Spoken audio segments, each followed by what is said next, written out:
وعلیکم السلام ورحمۃ اللہ وبرکاتہ۔ اللہ رب العالمین خیر و عافیت میں رکھے، مزید دینی مسائل جاننے کی توفیق عطا فرمائے۔ سوال یہ تھا کہ جو لوگ راشن مانگنے کے لیے آتے ہیں، کیا انہیں زکوٰۃ کی رقم سے راشن خرید کر دیا جا سکتا ہے؟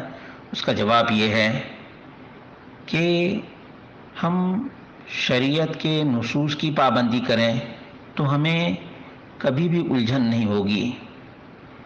اب مسئلہ یہ ہے کہ بعض لوگ زکوٰۃ کی رقم سے راشن کٹ بناتے ہیں، جبکہ اصل دلائل شرعیہ کی روشنی میں زکوٰۃ جس چیز کی نکالی جا رہی ہے اسی چیز کی شکل میں زکوٰۃ دینی چاہیے۔ پیسے کی زکوٰۃ پیسے کی شکل میں، جانوروں کی زکوٰۃ جانور کی شکل میں، اناج کی زکوٰۃ اناج کی شکل میں دینا چاہیے۔ تو یہ سب مسائل پیدا نہیں ہوں گے۔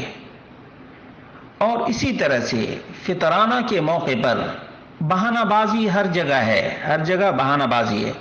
فطرانہ میں اللہ کے رسول صلی اللہ علیہ وسلم جہاں رہتے تھے وہاں کے لوگ جو کھاتے تھے وہی دیتے تھے، حالانکہ وہ دینار و درہم سے خرید لیا کرتے تھے اناج،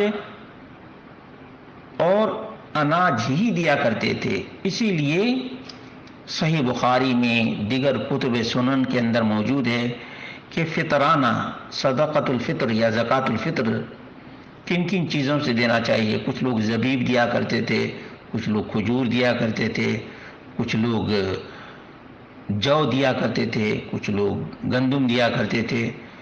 تو فطرانہ اگر عید کے موقع پر اناج کی شکل میں ادا کرتے ہیں تو زکوٰۃ کی رقم سے آپ کو راشن خریدنے کی ضرورت نہیں پڑے گی۔